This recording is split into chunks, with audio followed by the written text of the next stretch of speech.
And we're back. I'm Garrett. This is Len. And Marcus. And we just watched the EA E3 press release, and it was very, very impressive to all three of us, mainly toward the end. But there were a lot of really cool diamonds that EA revealed during their press release. Now, the first game on our list that we want to talk about is Plants vs. Zombies. That looks exciting. Kind of surprisingly, yeah. Because I never actually played the Plants vs. Zombies, what was it, like, iPad, iPhone game? That was a arcade game. It was an arcade game? Yeah. Okay. Okay. I know that there was a DS release, and I was tempted to pick that up when I got my 3DS, but I got Ocarina of Time instead, just because I'm a Zelda fanboy. Well, of course. Now, was that like a tower defense game? Yeah, the first one was a tower defense game. This one's completely redone, it looks like. It looks so cool. Yeah. It does. It almost reminds me of Worms Oh, yeah. for the GameCube. You know, just how you can kind of control, but that was more of, I don't really know the term for it, but that was more of like a stop motion. You fight, and then you stop, and then it goes to another person. Oh, But like here, turn-based stop motion. it's almost like, did you guys ever play the Conker's Live and Reloaded online for the Xbox? The original Nope. Xbox? It reminds me of that. Okay. I'm excited because it seems like you can choose several different classes, and that makes it seem very interesting. I like how they put kind of a kiddish twist on it, as in they're kind of appealing to kids with their bright colors and the flowers and the wacky zombies, but at the same time it's an all-out, probably 30-person shooter where a bunch of people get together and they just kind of have fun. You know, it's passing. It's a good medium for the casual gamer to get into hardcore gaming, I think. Yeah, honestly, it's basically looking a lot like a kid version of Gears of War Horde mode, which sounds amazing. Yeah, I love the way it reacted, like everything that was in it. It seemed like the classes were really well done for, especially each plant. That was kind of cool to see. And of course, it has disco zombies, so how that can you was not kinda go for fun. that? Yeah, that was fun. I'm really looking forward to the spore bomb thing, the garlic bomb. That looked fun. Oh yeah. Looked like a lot of fun. And EA's all-out presentation, aside from somebody leaving the mic on behind the stage, their Technical. presentation for Plants vs. Zombies was very good, I think. It was a lot better acted out than, like, Spark from Xbox One, in my opinion. Yeah. But the next game on the list is Peggle 2. A very, very useless title, in my opinion. Next game. Agreed. It's a game that, I guess it's a puzzle game, is how it's looked at. But You might have played on Facebook before. Who knows? The only benefit I can see coming from Peggle 2 is Peggle 1 will go free, because I don't see why people would pay for Peggle. It's the same reason why people pay for Bejeweled. Yeah. It's like, whatever. But next game, really exciting. A little tiny teaser. Battlefront. When I saw Battlefront, you guys are probably like had your eardrums burst out from how loud I was yelling. Yeah, fangirl scream. it was nice. Yeah. It was really nice. I was absolutely going crazy over that. Battlefront 2 was like it was not one of my favorite games, but I do love that game to death. Now, do you see the new Battlefront as a sequel? Because it just says Battlefront. It's Star Wars Battlefront. Are they trying to go in a new direction, new story, or do you think it's a sequel? I don't know. I honestly don't know. I kind of wanted to see them do like an all-encompassing thing, you know, like just have all these different like wars and like vehicles and whatnot from like all these different Star Wars timelines and just kind of mash them all together. I think it'd be kind of cool because now that both systems are doing Blu-ray, if they throw the original first two games onto the disc, if it was a sequel, and then it's like you've got the whole trilogy on one disc, that would be very cool to see. Absolutely. I'm the wrong person to ask. I like the Battlefront games. They were fun. I really didn't see anything in this press release. It was awesome, and it was really cool that they kind of teased the crowd with it. But I want to see gameplay. I'm not a die-hard Battlefront fan like you. Well, yeah. And there's nothing wrong with it. Of course. And that's why like we weren't like as gaga about the Halo trailer. Oh yeah. It is a trailer and it's cool. But... Yeah, it is cool, kind of cool. We thought it was Destiny. Yeah. At first. Yeah.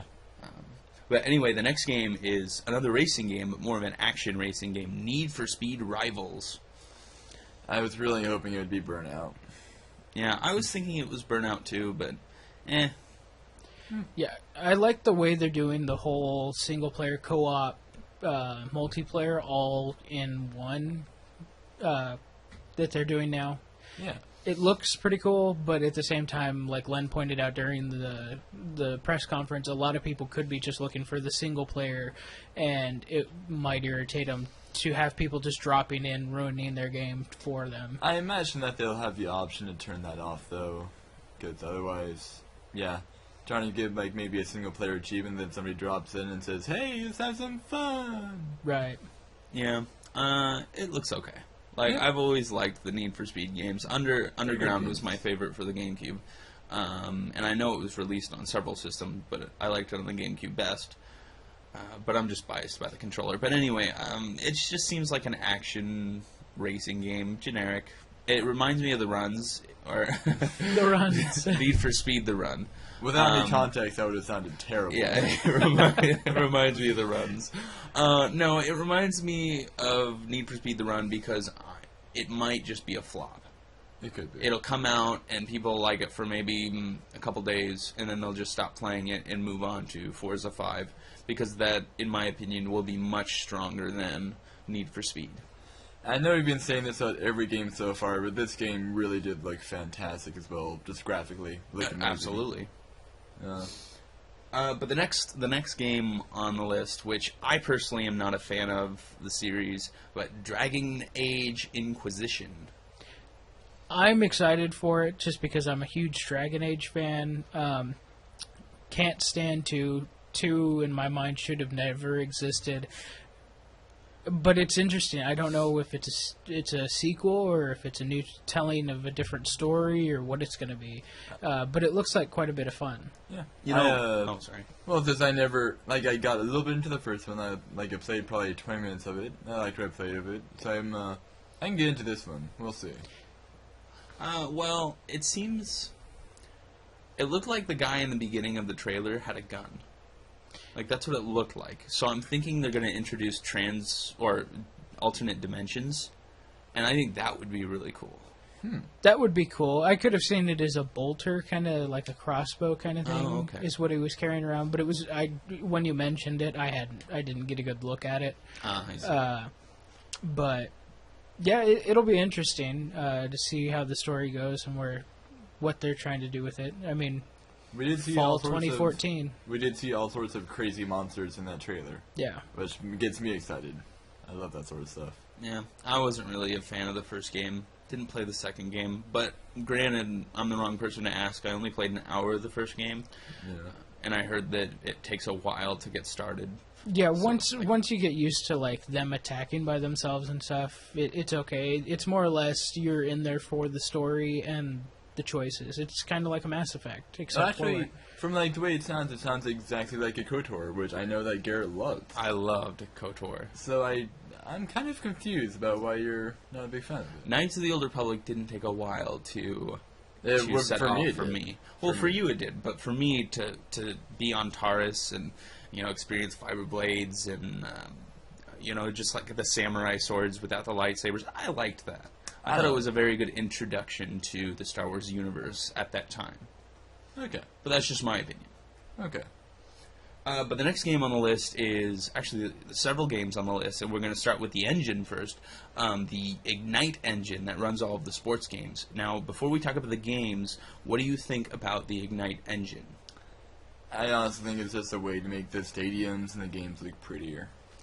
I like the interaction that they're trying to do with the stadiums. I mean, I'm not like they demonstrated it in the FIFA 14 demonstration. It was kind of disappointing. I don't know. It felt like they were more like, hey, look at the crowd, when it should be more focused about the gameplay. Yeah. And I understand the environment. Like, you want to immerse yourself in your environment, but at the same time, it's like it shouldn't be the main focus. Well, like, they've gone to this issue with sports games where they have to do one every single year, so they have to find something new to do with it every single year. Yeah. And as you said before, they did kind of nerf it with the tackling system? Yeah, the tackling system from last year's Madden game. That was just horrible. You'd see a quarterback or somebody go to get up, and if a person was next to him, they'd just fall over and flop and do weird. It was just ugly. Like, for me, and I know this will never happen, but for me, the perfect system for, like, an EA Sports game would be, you buy the game once, like, probably for a little bit more than a regular game, like maybe, I don't know, $80, and just for each year to update the roster, you'd pay them, like, a small fee or something. Like $15 or something like that. $15, yeah, because that'd be, so you wouldn't have to, like, have all these discs of, like, 2K15, 2K16, 17. Sure. Yeah, Yeah, I completely agree. I think that they should go to a system where you just pay an $80 fee for the core game, and I'd say they could come out with a new one that I'd pick up every couple years, every 2-3 years. I could understand that when they get a good new engine going. Yeah, when they make actual improvements to the game, not we're gonna modify this a little bit, tweak that a little bit. It seems like they tweak it just a hair every system, and it's just, I'd like something longer lasting, and like you said, I'd be willing to pay $15-$20 every year for the update, for rosters. Yeah, because essentially, and this is like understating it a bit, or generalizing a bit, but essentially what they have is they have people paying $60 a year for roster updates. Yeah, and I think if people took a better stand against it, they'd be forced to do it, but I think at this point everybody's just, here's my money, I don't care. You're making too much money off of this thing. Honestly, I'm not really a sports gamer. I've never seen the appeal to sports gaming. I'm not going to argue that they're not bad games, because they really are good games. Yeah. Like on the graphics engine that they just released, Ignite engine, it's beautiful. Yeah, it's absolutely beautiful. The whole dribbling engine they did, or whatever they call it, with NBA, it looked really, really cool. And I loved how they brought guest speakers in E3, although they didn't really speak all that much. Guest appearances, I'll say. It was really cool of EA to do that. Like I said, the graphics engines are beautiful. The gameplay is very fluid and nice, but I personally, if I'm going to play sports, I'm going to go outside and play sports. I'm not going to sit inside and play a video game. I can see why people play them. I do have to note that, as a Breaking Bad fan, it was really cool to see Aaron Paul come out for the Need for Speed rival game, because he's actually going to be in the movie. I probably won't watch it. Yeah. But it was really cool to see that actor. Yeah. Yeah, the movie looks so-so. Like a generic racing movie. Like Need for Speed. I did find it funny that they had, for the sports, that each and every single game had their own little thing. Like UFC had their full body defecation and everything like that. I mean, deformation. Wow. Deformation. Different type of game right there. It was cool. Like, I'm liking what I'm seeing from UFC, actually. If they can make it work the way they say it does. That was probably the strongest presentation for the sports games. The UFC. I loved that. I thought it was very, very cool. And before we get to our last game here, we did see some more of Battlefield 4 with the new... What is it? The new engine that Frostbite engine. Frostbite 3. That, like, we saw them play the multiplayer match, and oh, holy cow, it looked amazing. Yeah. The fact that you're able to take down an entire skyscraper now is just ridiculous. Was it Lovolution that they said? Yeah, that's what they called it. Call of Duty Ghost doesn't look bad, but if you compare it to Battlefield 4, at this point, it looks bad.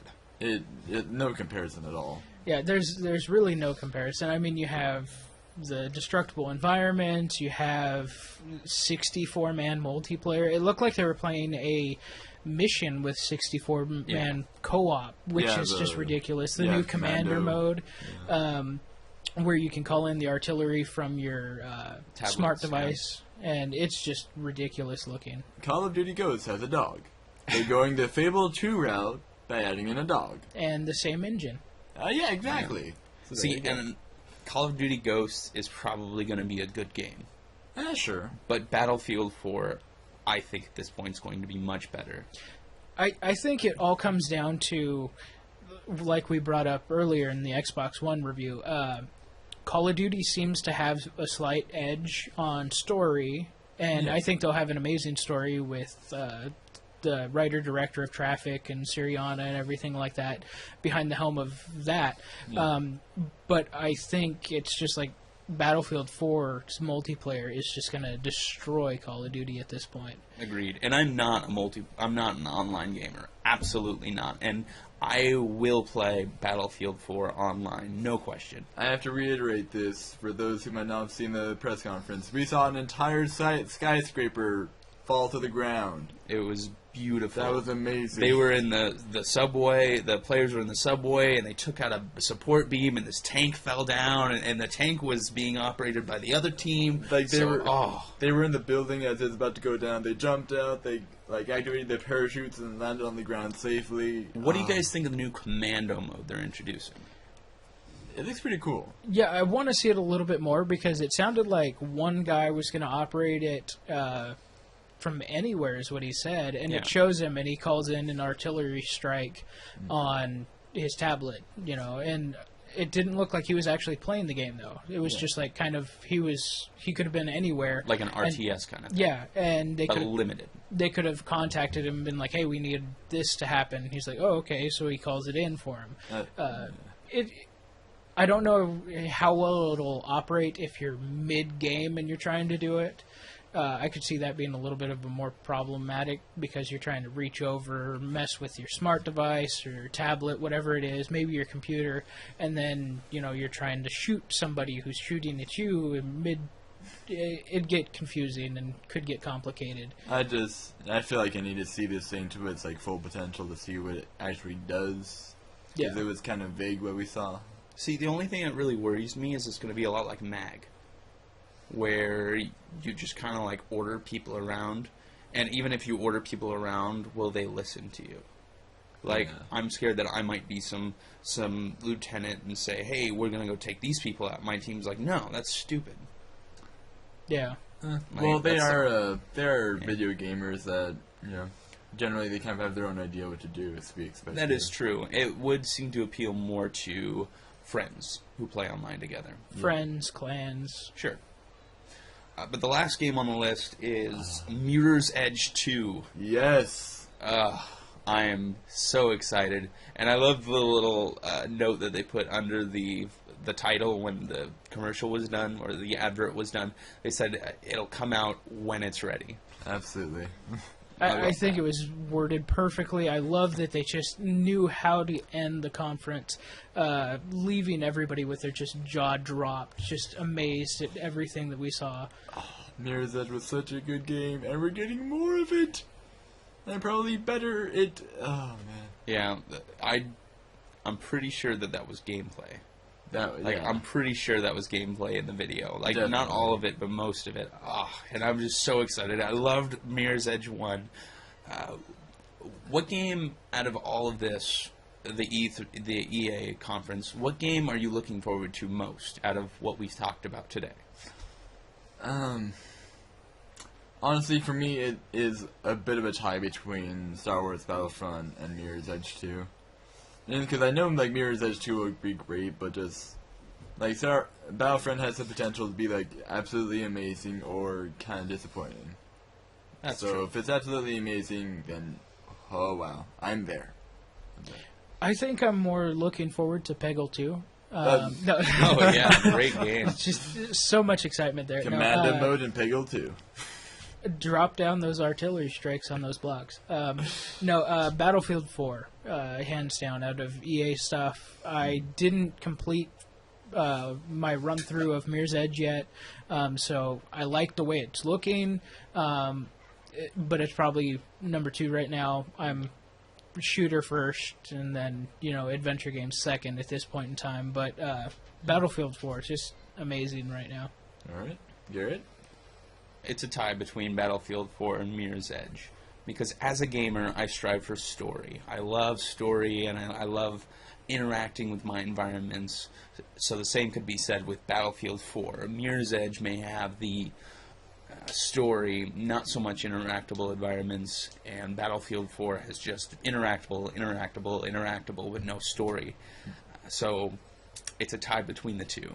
If they could mesh both together, Battlefield Edge 4 or something like that, that'd be kind of cool. That would be amazing. It'd be kind of jumbled up, but it'd be kind of cool. Also, I do have to state that one of the main reasons I'm putting Star Wars Battlefront up there is also I'm a Star Wars fanboy, so... Well, you've read most of the novels. Oh, yeah. And I'm not ashamed of that fact. Which is a feat. It's a huge feat. It is. Yeah. Or a big foot. It's a big foot. I've got 2 big feet on me right now. Oh, that's nice. So, what did you not like about the conference? Just kind of the unprofessionalism that they had. Yeah? Well, just, like, they left their microphones on in the background and just, yeah. It didn't really seem exactly on top of it. Yeah, I've noticed that after watching Xbox One, their sound issues, now you're seeing EA leaving the mics on. I find it very funny that they're not more focused, I guess it is. I mean, they're on the big stage, they're announcing all these big games, and it was hard to, like, focus on, what was it, Need for Speed when they were announcing it because of the background noise. You couldn't really hear what the actual previews were saying and stuff like that. So it was a little hard. I'd like to see the rest of the day they sharpen up and fine-tune things like that, but I can understand it's a fluke, but it's weird that you'd see them back-to-back in conferences. Also, in general, I did find that the Xbox conference did have, like... It sounded a lot more fake than the EA conference. Yeah. EA was much more natural with their dialogue. Except for that one guy that was in the NBA Live thing. Yeah, that was a little weird. Well, I agree with Marcus. Just like the unprofessionalism that EA kind of had. You know, as in, like, they were spot on with their acting. They were very, very well with their dialogue. It was fluid. It seemed natural, except for the 2K guy. Yeah.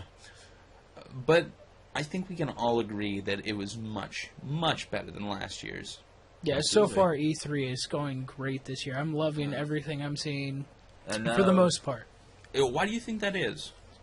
I think it's just because of the new consoles coming out. The beginning of a new generation, they have to put their best foot forwards. Yeah, I think it's a lot of excitement. I think you're seeing the publishers, not just the console companies, Microsoft and Sony, being excited about it.